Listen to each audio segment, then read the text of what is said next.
आज के इस वीडियो में हम लोग एमडीसी पेपर पॉलिटिकल साइंस का क्वेश्चन आंसर कवर करने वाले हैं। और यहाँ पर आपसे क्वेश्चन क्या पूछा जा सकता है कि मानव अधिकार के अर्थ, परिभाषा या फिर उसके प्रकार या फिर उसके उद्देश्य, किसी तरीके से मानव अधिकार से रिलेटेड अगर आपके एग्जाम में क्वेश्चन आते हैं, हूबहू यही छाप देना है, आपको कुछ भी नहीं सोचना है। तो चलिए सीधा क्वेश्चन के आंसर को कवर करते हैं। सबसे पहले आपको परिचय देना होगा कि मानव अधिकार आखिर में है क्या। तो प्रकृति ने कुछ अधिकार मनुष्य को जन्म से ही प्रदान किए हैं। प्रकृति का मतलब नेचर, ठीक है, यानी प्रकृति के द्वारा हमें भी यानी मनुष्य को भी जन्म से ही कुछ अधिकार दिया गया है।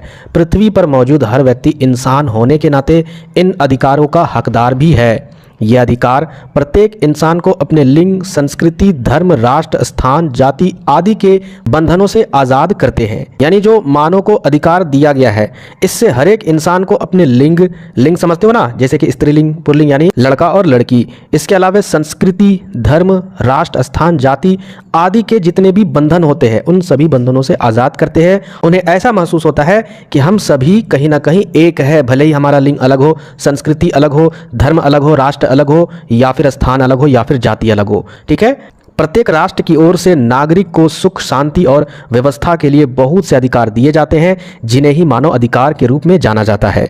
अब इसके अर्थ के बारे में देख लेते हैं। तो मानव अधिकार का अर्थ क्या होता है? तो मानव अधिकार वे अधिकार है जो किसी भी व्यक्ति को जन्म के साथ ही मिल जाते हैं। दूसरे शब्दों में कहे तो किसी भी व्यक्ति के जीवन, स्वतंत्रता, समानता और प्रतिष्ठा का अधिकार ही मानव अधिकार है। यानी किसी भी व्यक्ति को, दूसरे शब्दों में अगर देखें, पहला शब्द में हमने क्या देखा, पहला लाइन में कि ये जन्म के साथ जो अधिकार मिलते हैं, या फिर दूसरे शब्द में देखें कि व्यक्ति को जीवन जीने का अधिकार, या फिर किसी भी तरीके से स्वतंत्रता का अधिकार, या फिर समानता यानी बराबरी का हक का अधिकार, प्रतिष्ठा का अधिकार अगर मिल जाए तो वही मानव अधिकार है। और इनके अंतर्गत क्या होता है? राजनीतिक, सामाजिक यानी राजनीतिक व्यवस्था में या फिर सामाजिक में या फिर आर्थिक जैसी चीज़ों में भी सभी में समान अधिकार शामिल होते हैं। तो ये हो गया आपका मानव अधिकार का अर्थ। आगे देखते हैं परिभाषा मानव अधिकार का। तो मानव अधिकार दो शब्दों से मिलकर बना है, मानव प्लस अधिकार। ठीक है, इन दोनों शब्दों का मेल है, जिसका अर्थ है कि मनुष्य को उनके जन्म से ही प्राप्त अधिकार को ही मानव अधिकार कहा जाता है। आप चाहोगे तो परिभाषा कई विद्वानों के द्वारा दिए गए परिभाषा भी होते हैं, उसको भी लिख सकते हो, ठीक है, या फिर इसे भी लिख सकते हो। आगे देखिए मानव अधिकार के उद्देश्य। आखिर मानव को अधिकार देने का क्या उद्देश्य है? तो मानव अधिकार दिवस मनाने का उद्देश्य लोगों को उनके अधिकारों के प्रति जागरूक करना है। मानव अधिकार का उद्देश्य क्या है? यानी हम लोग मानव अधिकार दिवस भी मनाते हैं, तो कहीं ना कहीं मानव अधिकार के उद्देश्य को जानने के लिए इस दिवस को मनाते हैं।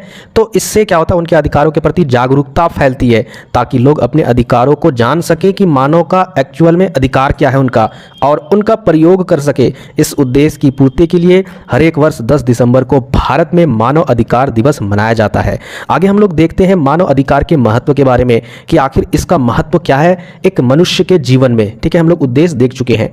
बिना मानव अधिकारों के हम पर तमाम तरह के अत्याचार किए जा सकते हैं और बिना किसी भी भय के हमारा शोषण भी किया जा सकता है। मानव अधिकार अगर हमें नहीं रहे तो हम पर कई प्रकार से शोषण किए जा सकते हैं, हम पर अत्याचार भी हो सकता है, हम पर प्रताड़ित भी कर सकते हैं। यदि मानव अधिकार ना हो तो हमारा जीवन एक जानवर के जैसा, पशुओं के जैसा बदतर हो जाएगा। ठीक है, इसका प्रत्यक्ष उदाहरण हमें आज के समय में कई तानाशाही और धार्मिक रूप से संचालित होने वाले देशों में देखने को मिलते हैं, जहां सिर्फ अपने विचार व्यक्त करने पर या फिर कोई छोटी सी गलती कर देने पर किसी भी व्यक्ति को मृत्यु दंड जैसी कठोर सजा सुना दी जाती है। तो देख सकते हो बिना मानव अधिकार के यहाँ पर किस तरीके से समस्या हो सकती है। आगे देखिए, लोकतांत्रिक देशों में मानव अधिकार को काफी महत्व दिया जाता है, जैसे कि हमारा देश भी एक लोकतांत्रिक देश है और हर एक व्यक्ति, चाहे फिर वह अपराधी ही क्यों ना हो, उसे अपने पक्ष रखने का पूरा अवसर और अधिकार भी दिया जाता है। इसके साथ ही सजा मिलने पर भी उन्हें मूलभूत सुविधाएं, आवश्यकताएं दी जाती है। इस बात से हम अंदाजा लगा सकते हैं कि मानव अधिकार हमारे जीवन में कितना महत्वपूर्ण है।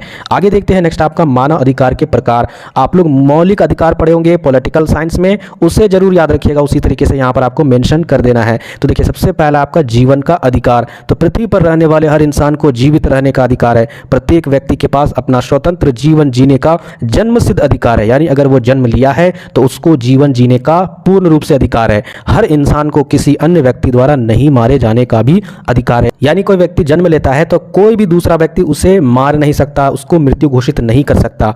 आगे देखिए दूसरे पॉइंट पर अभिव्यक्ति की स्वतंत्रता का अधिकार। अभिव्यक्ति अभिव्यक्ति मतलब अपनी भावनाओं को अभिव्यक्त करना, अपने विचारों को अभिव्यक्त करना। समय समय पर मानव के मन में विभिन्न प्रकार के विचार उत्पन्न होते हैं, उन विचारों को अभिव्यक्त करने की स्वतंत्रता आवश्यक मिलनी चाहिए। हर इंसान को स्वतंत्र रूप से बोलने का और जनता में अपनी आवाज़ उठाने का अधिकार है। हालांकि इस अधिकार में कुछ सीमा भी है, जैसे कि आपको अश्लील बातें अभिव्यक्त नहीं करनी है, ना ही बोलनी है। गड़बड़ी आपको नहीं करनी, यानी गड़बड़ वाली बात नहीं बोलनी है। इसके अलावा दंगा भड़काने वाली बात नहीं बोलनी है। तो ये तो आपका स्वतंत्रता है, आपका मानव अधिकार है, लेकिन इन सभी चीज़ों को मद्देनजर रखते हुए आपको करनी है इस अधिकार का पालन। आगे देखिए तीसरे नंबर पर स्वतंत्रता का अधिकार, यानी संसार का कोई भी प्राणी किसी का गुलाम नहीं बनना चाहता है, वह सदैव स्वतंत्र रहना चाहता है। स्वतंत्रता एक ऐसा अधिकार है जिसे मनुष्य अपना जन्मसिद्ध अधिकार समझता है, यानी आप स्वतंत्र हो कहीं भी आने जाने के लिए, कोई भी चीज़ खाने पीने के लिए, कोई भी कपड़े पहनने के लिए, किसी भी चीज़ को करने के लिए, वही स्वतंत्रता अधिकार होता है। ठीक है, आगे देखिए नेक्स्ट आपका शिक्षा का अधिकार, यानी पढ़ने लिखने का अधिकार। शिक्षा जीवन का अनिवार्य अंग बन गया है। शिक्षा के अभाव में मानव जाति का विकास बिल्कुल संभव नहीं है। शिक्षा प्राप्ति का अधिकार मानव के लिए अनिवार्य है। शिक्षा से जहां मानव की जातिगत उन्नति होती है, वहीं राष्ट्र का विकास भी होता है शिक्षा के द्वारा। शिक्षा के द्वारा ही राष्ट्र में जीवन जागरण की ज्योति उत्पन्न होती है। हर राष्ट्र को चाहिए कि शिक्षा के अधिकार में किसी भी प्रकार का भेदभाव ना करे, सब नागरिकों को समान रूप से शिक्षा प्राप्त के अवसर मिलने चाहिए। तो मैंने बहुत सिंपल लैंग्वेज में आपको यहाँ पर आंसर बता रहा हूँ, तो बहुत सिंपल में यहाँ पर मैंने लाया है आंसर को, तो एक बार वीडियो को लाइक कीजिएगा। आगे देखिए पांचवा नंबर न्याय का अधिकार, यानी सभी को न्याय मिलने का अधिकार होना चाहिए। मानव अधिकारों का अर्थ मनुष्य को जीवन के प्रति सकारात्मक बनना है, अतः जीवन में न्याय मिलना भी अति अनिवार्य है, यानी बहुत जरूरी है। अगर किसी को न्याय नहीं मिले तो समझिए कि उसका सारा अधिकार खत्म हो जाता है। न्याय में किसी के साथ पक्षपात नहीं होना चाहिए। न्याय के क्षेत्र में पक्षपात करने वाले को राष्ट्र या सरकार की ओर से दंड मिलना चाहिए। न्याय शीघ्र तथा सस्ता होना चाहिए। ठीक है, आगे देखिए नेक्स्ट आपका धार्मिक स्वतंत्रता का अधिकार। कहीं ना कहीं हर एक व्यक्ति अपने धर्म को अपनाए हुए है। धर्म इतना इंपॉर्टेंस है आपके नैतिक विचारों के विकास के लिए, आप सोच भी नहीं सकते हो। देखिए यहाँ पर धार्मिक स्वतंत्रता का अधिकार भी मानव जीवन के लिए अनिवार्य है, क्योंकि धर्म मानव जीवन का एक अपरिहार्य विषय है। यानी धर्म के द्वारा ही मानव के चरित्र का विकास होता है। धर्म मानव को जीवन में ज्ञान व प्रकाश की ज्योति प्रदान करता है। यही कारण है कि धर्म हर मानव के जीवन में अत्यंत महत्वपूर्ण रखता है। आप देखे होंगे सभी के धर्मों में कहीं ना कहीं सच्ची बातें, सही तरीके से जीवन जीने की बातें लिखी गई है, तो इसका मतलब धार्मिक भी स्वतंत्रता होनी चाहिए। आगे देखिए मानव अधिकार की आवश्यकता, ये तो आपका प्रकार खत्म हो गया। हम लोग देखेंगे मानव अधिकार की आवश्यकताएं क्यों है, तो विकास के लिए होती है, और जहां कहीं भी मानव अधिकारों को नकारा गया, यानी जो मानव अधिकार है इसकी आवश्यकता विकास के लिए बहुत जरूरी है, और जहां कहीं भी मानव अधिकारों को नकारा गया है वहीं अन्याय, क्रूरता तथा अत्याचार अधिक देखा गया। और जहां भी मानव अधिकार को नकारा गया है वहां पर अत्याचार, इसके अलावा अन्याय, ये सारी चीजें देखी गई है। इसमें मानवता बुरी तरह से अपमानित हुई है। साथ ही साथ जनमानस की दिशा निरंतर बिगड़ती जा रही है, यानी जो जनता की हालात है वो भी मौलिक अधिकारों को छीनने के कारण उसकी हालत भी बिगड़ती जा रही है। इसमें व्यक्ति अपने व्यक्तित्व का विकास नहीं कर सकता है और ना ही सुखी जीवन व्यतीत कर सकता है। एक तानाशाही के अंतर्गत मूल मानव अधिकार तथा स्वतंत्रता समाप्त हो जाती है। और अगर किसी देश में तानाशाही राज्य स्थापित हो जाए, कोई तानाशाही व्यक्ति काबिज कर ले उस देश में या फिर उस राज्य का राजा बन जाए, समझिए वह देश जीने लायक नहीं रहेगा। वहां की जनता का जो मौलिक अधिकार है वो खत्म हो जाएगा। आगे देखिए निष्कर्ष में आपको क्या लिखना है, ध्यान से समझिएगा। मानव अधिकार हर व्यक्ति को दिए गए मूल अधिकार है। सार्वभौमिक होने के लिए इन अधिकारों को कानून द्वारा संरक्षित किया जाता है। यानी कहीं ना कहीं हमारे देश में भी मौलिक अधिकार को संविधान द्वारा, कानून द्वारा संरक्षित किया गया है, ताकि हमारे मौलिक अधिकार को कोई छीन ना ले, उसका हनन ना करे। हमारा देश भारत हमेशा से मानव अधिकार के प्रति सतर्क रहा है और वह विश्व मंच पर मानव अधिकारों का समर्थन करता है। और विश्व में भी भारत बोलता है कि रियल में मानव के अधिकारों को समर्थन देना चाहिए, उसका सपोर्ट करना चाहिए। मानव अधिकारों का उल्लंघन विश्व के समक्ष एक गंभीर समस्या बनी हुई है। यदि मानव अधिकारों के उल्लंघन को नहीं रोका गया तो निश्चित ही यह मानवता के विनाश का एक कारण बनेगा। तो इसी तरीके से आपको सिंपल वे में लिखना है। मानव अधिकार से रिलेटेड कोई भी क्वेश्चन आपके एग्जाम में आते हैं, ठीक है। इसके बाद दूसरा जो क्वेश्चन आपका मानव अधिकार की अवधारणा का विकास का वर्णन करना है। सबसे पहले क्वेश्चन समझिए, क्वेश्चन क्या आपसे पूछा जा रहा है। हालांकि अगर आप ये क्वेश्चन का आंसर नहीं जानोगे और मानव अधिकार के बारे में, चाहे वो आप परिभाषा जानते हो या अर्थ जानते हो या इसके प्रकार जानते हो, कुछ भी जानते हो, तो आंसर लिख सकते हो। क्योंकि अगर आप एक क्वेश्चन का आंसर छोड़ कर आते हो तो आप फेल होने के कगार पर रह सकते हो। तो यहाँ पर प्रश्न बोला जा रहा है कि मानव अधिकार की अवधारणा, यानी आप इसके बारे में क्या जानते हैं, इसका कंसेप्ट आखिर आपके माइंड में क्या क्लियर है, मानव अधिकार आखिर है क्या, और ये जो मानव अधिकार है उसका विकास कैसे हुआ अलग अलग समय काल में, और आधुनिक टाइम में मानव अधिकार की क्या स्थिति है, यही आपसे क्वेश्चन पूछा जा रहा है। तो सबसे पहले हम इसके उत्तर में लिखेंगे मानव अधिकार क्या है। उत्तर में यानी आपको ये चीज़ मेंशन करना होगा, या फिर ये भी लिख सकते हो कि मानव अधिकार और लिखकर डैश देना है। अब मानव अधिकार क्या है, किसे कहते हैं? तो मानव अधिकार ऐसे मूलभूत अधिकार होते हैं जो इंसान को केवल इंसान होने के नाते मिलते हैं। यानी यहाँ पर इस वर्ड से ही पता चल रहा है कि मानव अधिकार मतलब सिर्फ और सिर्फ इंसानों को ही ये अधिकार दिया गया है। ये अधिकार जीवन, स्वतंत्रता, समानता, शिक्षा और गरिमा से जुड़ी होती है। यानी ये जो अधिकार है वो आपको अलग अलग टाइप से मिलेंगे। यानी आपको पूरे तरीके से स्वतंत्रता दी जाएगी, समानता दी जाएगी, यानी आपके साथ किसी तरीके से कोई भेदभाव नहीं होगा, शिक्षा ग्रहण करने का अधिकार दिया जाएगा, और साथ ही साथ आपकी गरिमा का भी, यानी आपकी रिस्पेक्ट, ठीक है, ये सारी चीज़ों का अधिकार दिया जाता है। इसके अलावा ये बिना किसी भेदभाव के सभी को मिलते हैं, और किसी भी भेदभाव किए बिना, ऐसा नहीं कि जो अमीर व्यक्ति है उसी को ये अधिकार मिलेगा, या फिर जो बड़े बड़े बिजनेसमैन है उसी को अधिकार मिलेगा, ऐसा कुछ भी नहीं है। चाहे वो किसी भी जाति, धर्म, रंग, भाषा, लिंग या फिर किसी भी देश से भी बिलोंग करता हो, सभी को ये अधिकार दिया जाएगा। तो ये हो गया आपका मानव अधिकार क्या है। अब समझते हैं नेक्स्ट पॉइंट पर कि इसका विकास कैसे कैसे हुआ। तो सबसे पहले प्राचीन काल में अगर बात करें, यानी प्राचीन काल समझते हो, बहुत आज से हज़ारों साल पहले की बात हो रही है। तो उस समय मानव अधिकार की कुछ झलकियाँ आपको पेश किया जाता है। झलकियाँ क्यों यहाँ पर लिखी है हमने आंसर में, और यहाँ पर विकास नहीं लिखा, क्योंकि प्राचीन काल में जो है ना वो मानव को उतना अधिकार नहीं दिया जाता था। ये रियलिटी है, इसलिए झलकियाँ लिखी गई है। तो प्राचीन सभ्यताओं में, जैसे कि आपका यानी प्राचीन काल में जो सभ्यताएँ थी, यानी प्राचीन काल में जो भी लोग रहते थे उस सभ्यताओं के बारे में आपको जानकारी हुआ। तो उस टाइम में भारत हो, चाहे चीन हो, चाहे मिस्र हो, या फिर यूनान में हो, कुछ मानवीय मूल्यों और न्याय के विचार देखे जा सकते हैं। यानी इस सभ्यताओं में भी लोगों को कुछ न्याय से रिलेटेड या कुछ भी इम्पोर्टेंट अधिकार देखी गई थी प्राचीन काल में। भारत में जैसे कि मनुस्मृति, महाभारत और बौद्ध धर्म में भी सभी प्राणियों के प्रति दया, अहिंसा और समानता की बात की गई है। यानी प्राचीन काल की अगर बात करें तो हमें जानकारी कहाँ से मिली? ग्रंथों से मिली है ना, किताबों से मिली है।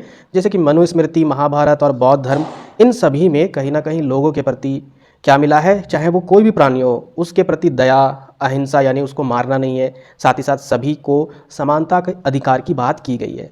यानी प्राचीन काल में इसी टाइप से ही आपको झलकी मिलेगी। इसके अलावा चीन में कन्फ्यूशियन ने नैतिकता और न्याय पर जोर दिया। यानी इसके द्वारा हमें पता चला है कि चीन में प्राचीन काल में नैतिकता और न्याय पर जोर दिया गया है। यानी उस समय लोगों के साथ अन्याय करने की बात नहीं की गई थी, चीन में इनके द्वारा पता चला है। तो ओवरऑल आपको इतना ही लिखना है, प्राचीन काल में कैसे कैसे अधिकार थे लोगों को। अब यहाँ पर इसके बाद थोड़ा सा आगे आते हैं और मध्यकालीन में देखते हैं। तो मध्यकालीन में मानव अधिकारों का विकास कैसे हुआ वो समझिए। इस काल में धर्म के नाम पर कई बार अत्याचार हुए हैं, लेकिन कुछ महापुरुषों जैसे कि गुरु नानक, ख्वाजा मोइनुद्दीन चिश्ती, कबीर और रैदास, इन्होंने क्या किया है कि लोगों में जो भेदभाव था, चाहे वो धर्म को लेकर या किसी तरीके से जात प्रथा को लेकर, इन सभी में समानता, भाईचारे और मानवता की बात की गई। इन्होंने कहीं ना कहीं इस मध्यकालीन इतिहास में जो धार्मिक भेदभाव था और अधिकार नहीं मिल रहा था, आपस में भाईचारा नहीं था, उन सभी अधिकारों को कहीं ना कहीं इन्होंने उजागर किया। इसके अलावा 1215 ईस्वी में इंग्लैंड में मैग्ना कार्टा नामक दस्तावेज, एक दस्तावेज है, याद रखिएगा, नियम कानून का दस्तावेज है। इस दस्तावेज में जिसमें राजा की शक्ति को सीमित किया गया, क्योंकि राजा की शक्तियों को अगर बढ़ा दिया जाएगा तो फिर लोगों को उनका जो अधिकार है वो नहीं मिल पाएगा, इसीलिए उसको सीमित किया गया, यानी फिक्स किया गया, इतना ही राजा को अधिकार दिया जाए। और नागरिकों के अधिकारों की रक्षा की बात की गई इस मैग्ना कार्टा में। यह मानव अधिकारों के विकास की दशा में पहला बड़ा कदम माना गया। यानी मानव अधिकार की दशा को सुधारने के लिए ये 1215 ईस्वी में मैग्ना कार्टा नामक दस्तावेज ये पहली पहल थी। मध्यकालीन इतिहास की बात है, तो बस आपको ओवरऑल यही लिखना है। इसके बाद आधुनिक काल में मानव अधिकारों का विकास कैसे हुआ वो समझिए। आधुनिक काल में मानव अधिकारों का विकास संक्षेप और आसान भाषा में अगर समझा जाए तो यहाँ पर देखिए, आधुनिक काल में मानव अधिकारों का विकास 18वीं शताब्दी से शुरू हुआ, जब लोगों ने स्वतंत्रता, समानता और न्याय की मांग की। यानी सबसे पहले अमेरिका की स्वतंत्रता, जो अमेरिका स्वतंत्र होना चाह रहा था उसके लिए उन्होंने क्रांति की, और 1776 में क्रांति हुई और उन्हें आज़ादी मिली, और फ्रांस की क्रांति 1789 में हुई और उन्हें आज़ादी मिली। तो ये सारी क्रांति क्यों हो रही थी आपको पता है? क्योंकि लोगों को अपना अधिकार चाहिए था, यानी अपने अधिकार के लिए, यानी मानव अधिकारों की बातें इसमें उठी इन क्रांतिकारी चीज़ों में। इन आंदोलनों ने यह बताया कि हर इंसान को बोलने, सोचने, धर्म मानने और न्याय पाने का हक है। और इन आंदोलन, इन क्रांतिकारी के द्वारा क्या पता चला कि भाई लोगों को भी, इंसान को भी बोलने का अधिकार है, वो कुछ भी बोल सकता है अगर उसके विरुद्ध में कुछ भी हो रहा है। इसके अलावा सोचने, समझने का, तर्क करने का, साथ ही साथ चाहे जिस किसी भी धर्म से बिलोंग करता हो उसको मानने का पूरा हक है, उसको अधिकार है, न्याय पाने का भी हक है। तो ये था आधुनिक काल में। ओवरऑल अगर आपको शॉर्ट में जानना है तो आधुनिक काल में मानव अधिकारों का विकास क्रांति द्वारा हुआ, बहुत सारी क्रांतियाँ हुई, संविधान का निर्माण हुआ। जैसे भारत में जो संविधान का निर्माण हुआ, कहीं ना कहीं ये संविधान लोगों को नागरिकता या फिर कहीं ना कहीं ये जो संविधान है वह लोगों को अधिकार देता है ना। और इसके अलावा अंतर्राष्ट्रीय घोषणाओं के जरिए हुआ, जिससे हर इंसान को सम्मान और बराबरी का जीवन मिल सके। तो ये हो गया आधुनिक काल में जो मानव अधिकार का विकास कैसे हुआ। इसके अलावा और भी घटना आप लिख सकते हो, बहुत सारी घटनाएं आप लिख सकते हो अगर आप इतिहास के बारे में जानते हो, जिसमें लोगों ने इसलिए आंदोलन किया ताकि उनको उनका अधिकार मिल सके। अब आते हैं संयुक्त राष्ट्र और मानव अधिकार। देखिए, द्वितीय विश्व युद्ध यानी 1939 से 45 तक चला। इसमें जो भी नरसंहार हुआ दूसरे विश्व युद्ध में, चाहे वो नाजी अत्याचार हुआ, जो हिटलर ने अत्याचार किया, कितने यहूदियों को मार डाला, और इसके बाद पूरी दुनिया में मानव अधिकारों की ज़रूरत महसूस हुआ। यानी दूसरा विश्व युद्ध में लाखों लोग मरे, ठीक है। अब उन लाखों लोग जब मर गए तो लोगों का कहीं ना कहीं अधिकार छीनता गया, इसलिए सोचा गया कहीं ना कहीं उनको अधिकार की ज़रूरत है और बहुत ज़्यादा ज़रूरत है। इसलिए 1948 में संयुक्त राष्ट्र यानी यूएन ने मानव अधिकारों की सार्वभौम घोषणा की। मानव अधिकारों की सार्वभौम से रिलेटेड भी आपके एग्जाम में क्वेश्चन आएंगे। 99.9% चांस इस बार आ सकता है, पिछली बार नहीं पूछा गया था। तो ये क्या है, ये शॉर्ट में अगर मैं आपको बताऊं तो पूरे विश्व स्तर पर सभी को ये घोषणा की जाती है कि मानव अधिकार सभी देश हो, चाहे गांव हो, चाहे शहर हो, चाहे कोई भी जगह हो, चाहे कोई भी जाति हो, सभी को मानव अधिकार मिलना जरूरी है। ये घोषणा किया गया 1948 में। किसके द्वारा? संयुक्त राष्ट्र के द्वारा। इसी को इंग्लिश में बोला जाता है universal declaration of human rights यानी यूडीएचआर अपनाई गई। इसमें 30 ऐसे अधिकार बताए गए, यानी इसको अनुच्छेद यानी 30 अनुच्छेद में इसको मेंशन किया गया है जो भी अधिकार इस मानव अधिकार की सार्वभौम घोषणा में दी गई है। जैसे कि जीवन का अधिकार यानी सभी व्यक्ति को जीने का अधिकार मिलना चाहिए, शिक्षा का अधिकार, विचार की स्वतंत्रता और बाकी जितने भी 30 थे ये सारे अधिकार। तो यह मानव अधिकारों का सबसे बड़ा और ऐतिहासिक दस्तावेज माना जाता है। तो ये भी एक हिस्सा है मानव अधिकार के विकास का, तो इस पॉइंट को भी लिखना इंपॉर्टेंट है। इसके अलावा भारत में मानव अधिकार, अब देखिए धीरे धीरे मानव अधिकार का विकास होता गया। तो भारत में मानव अधिकार की क्या स्थिति है इसको मेंशन करना बिल्कुल आसान है। आप ऐसे लिख सकते हो आंसर कि भारत के संविधान में भी मानव अधिकारों को मौलिक अधिकारों के रूप में शामिल किया गया है, जैसा कि हमने पहले क्वेश्चन में डिस्कस किया है। अब उसी आंसर को आप यहाँ पर शॉर्ट में लिख दीजिएगा कि भारत में कौन कौन से मानव अधिकार है, जैसे कि समानता का अधिकार, स्वतंत्रता का अधिकार, शोषण के विरुद्ध का अधिकार, धार्मिक स्वतंत्रता का अधिकार, संवैधानिक उपचार का अधिकार, शिक्षा का अधिकार। ये टोटल जो भी 6 वो अधिकार है उसको लिखकर अगर आपको पन्ना भरना है तो प्रत्येक का आप एक्सप्लेन कर दीजिए कुछ कुछ हिस्सों में, 1-2 लाइन में, तो इससे आपका नंबर भी अच्छा खासा मिलेगा। यानी 1993 में भारत सरकार ने राष्ट्रीय मानव अधिकार आयोग, और इस अधिकार की रक्षा के लिए भी 1993 में भारत सरकार ने राष्ट्रीय मानव अधिकार आयोग यानी NHRC की स्थापना की, जो मानव अधिकारों की रक्षा और जागरूकता का काम करती है। ओवरऑल आपको निष्कर्ष के तौर पर लिखना है कि मानव अधिकारों का विकास एक लंबी प्रक्रिया रही है जिसमें सभ्यताओं, आंदोलनों और अंतर्राष्ट्रीय संगठनों की अहम भूमिका रही है। यानी कैसे कैसे मानव अधिकार बढ़ता गया, मानव के लिए जो अधिकार जरूरी है वो आधुनिक काल में इतना सारा अधिकार मिला, वो स्टेप बाय स्टेप मिला। यानी प्राचीन काल में जो सभ्यताएं थी ग्रंथों के आधार पर हमें जानकारी मिली। इसके अलावा आंदोलन हुई मानव अधिकार के लिए, अंतर्राष्ट्रीय संगठनों की अहम भूमिका रही। इसके अलावा आज ये अधिकार दुनिया भर में हर इंसान की गरिमा, स्वतंत्रता और न्याय सुनिश्चित करने के लिए अहम भूमिका निभाती है और बहुत ही जरूर मानी जाती है। तो निष्कर्ष के तौर पर आपको यही लिखना है। अब आते हैं नेक्स्ट क्वेश्चन आपका, मानव अधिकारों की सार्वभौमिक घोषणा 1948 की विवेचना। मोस्ट इंपॉर्टेंट क्वेश्चन है, इसे बिल्कुल भूलिएगा नहीं। यानी जो मानव अधिकारों की सार्वभौमिक घोषणा की गई थी 1948 में, इसके बारे में आपको बताना है। तो सिर्फ आप समझिए और इसे आसान लैंग्वेज में लिख डालिए। सबसे पहले इसके परिचय के बारे में अगर बात करें, यानी इसका कंसेप्ट क्या है, तो दूसरे विश्व युद्ध यानी 1939 से 1945 ने पूरी दुनिया को हिला दिया था। यानी पूरी दुनिया को हिलाने का कहने का मतलब है चारों तरफ युद्ध ही युद्ध चल रहा था, चारों तरफ लाखों लोग मर रहे थे, बीमारियां फैल रही थी, महामारी फैल रही थी, उस कारण से भी मर रहे थे।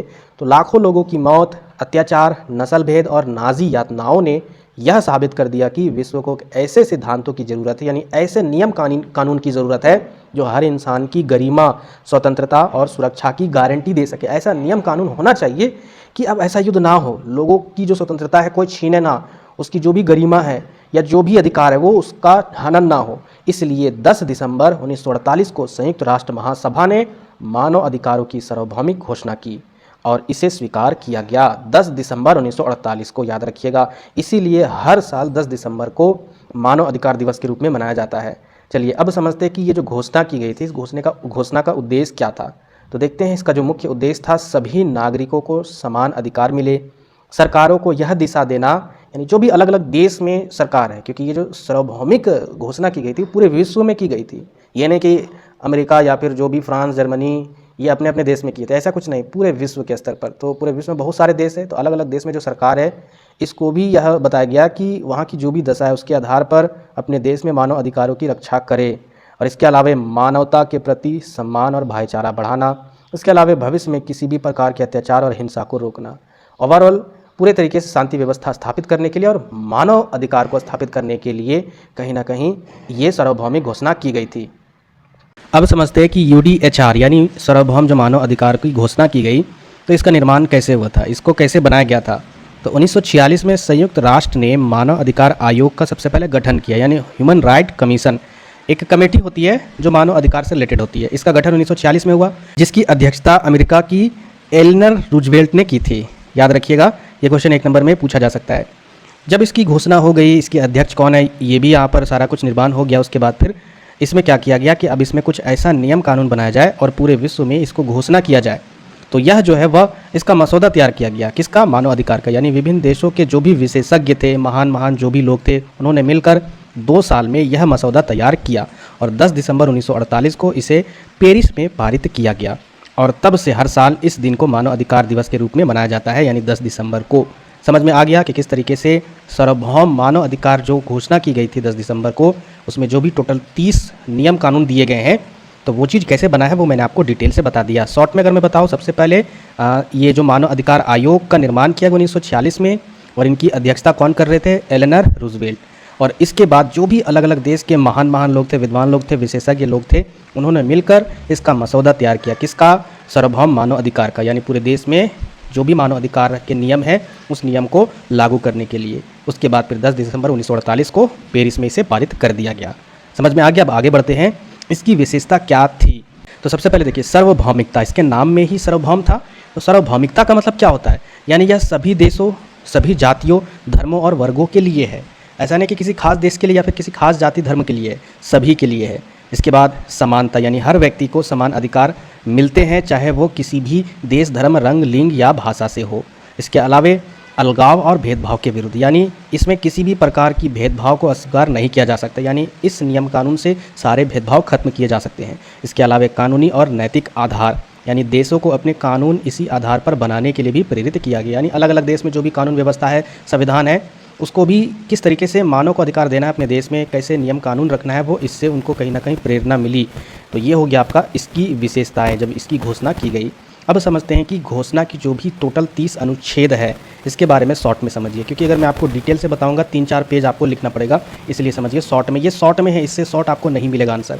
अनुच्छेद 1 से 2 में क्या मेंशन है, तो समझिए यहाँ पर सभी मनुष्य जन्म से स्वतंत्र है और समान अधिकार रखते हैं। यानी अनुच्छेद 1 से 2 में क्या बताया गया कि जितने भी पूरे पृथ्वी में मनुष्य है वो जन्म से स्वतंत्र होना चाहिए, उनको स्वतंत्रता का अधिकार मिलना चाहिए और समानता का भी अधिकार उनको मिलना चाहिए।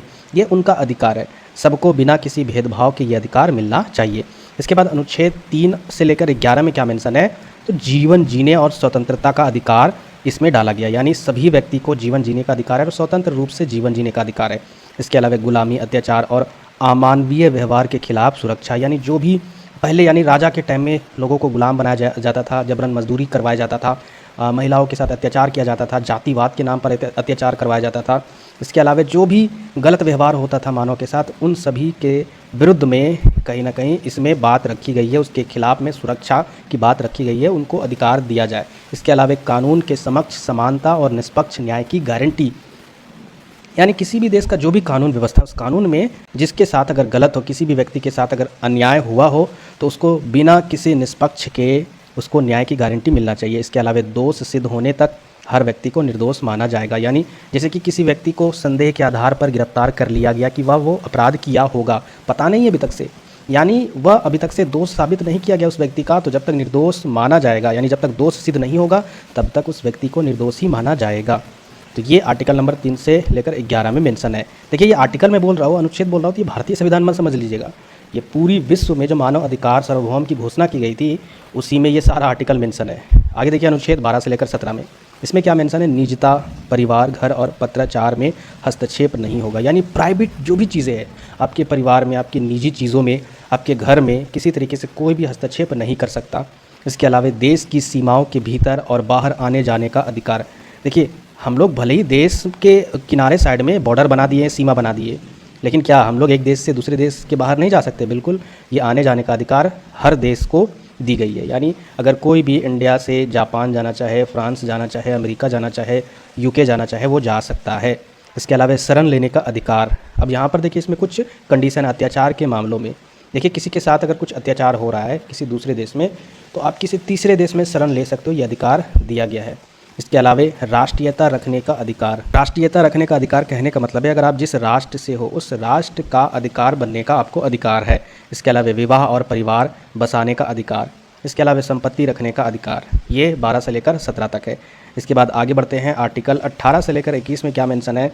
विचार, विवेक और धर्म की स्वतंत्रता।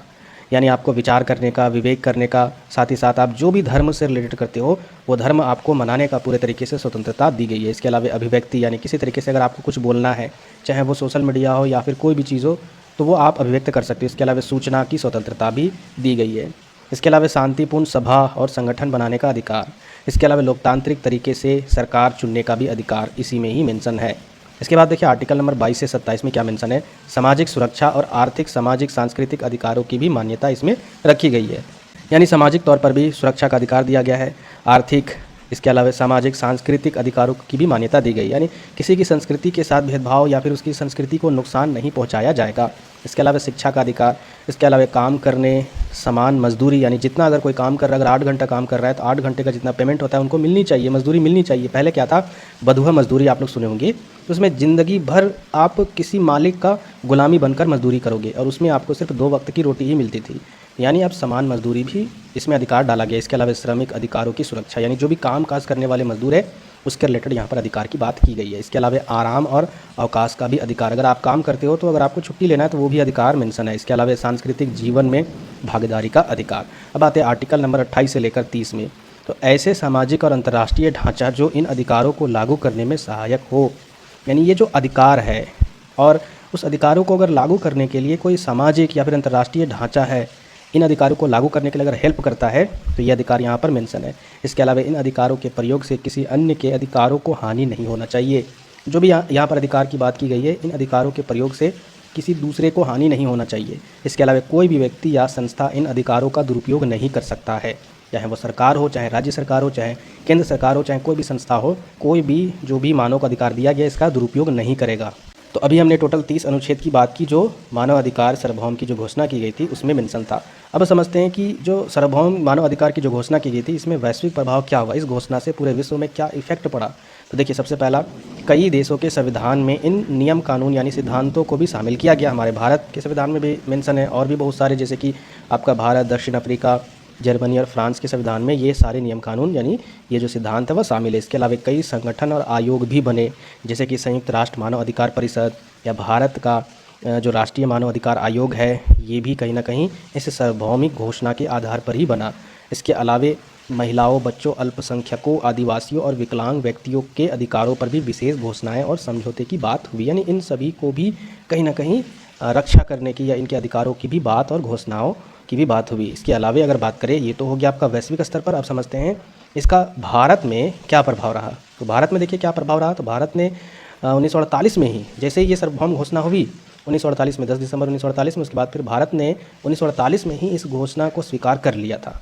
इसके बाद जब स्वीकार कर लिया तो भारतीय संविधान के भाग 3 में मौलिक अधिकारों के रूप में ये जो सार्वभौमिक घोषणा की गई थी इसके विचारों को अपनाया गया। जैसे कि समानता का अधिकार आर्टिकल 14 से 18 में, स्वतंत्रता का अधिकार आर्टिकल 19 से 22 में है, शोषण के विरुद्ध का अधिकार। तो ये सारा कुछ आप पढ़ चुके हो। ये सारा अधिकार किसके प्रभाव से हुआ, किसके प्रभाव से मिला? UDHR यानी जो मानव अधिकार सार्वभौम की घोषणा की गई थी। अब लास्ट में आपको निष्कर्ष के तौर पर लिख देना है, मानव अधिकारों की सार्वभौमिक घोषणा मानवता के इतिहास में एक महान उपलब्धि है। यह हर व्यक्ति की गरिमा, स्वतंत्रता और न्याय की भावना देता है और यह केवल एक दस्तावेज नहीं बल्कि एक सपना है, और ऐसा सपना जिसमें एक ऐसी दुनिया हो जहां हर इंसान को सम्मान और समानता मिले। बाकी आप अपने से भी लिख सकते हो। इसके अलावा अगर सभी देश इस घोषणा की भावना के अनुसार काम करें तो दुनिया में शांति, समानता और भाईचारा स्थापित हो सकता है। बाकी जो भी नेक्स्ट क्वेश्चन है वो नेक्स्ट वीडियो में मिलेंगे। वीडियो को शेयर और चैनल को सब्सक्राइब करना सबसे इंपॉर्टेंट है और लाइक करना।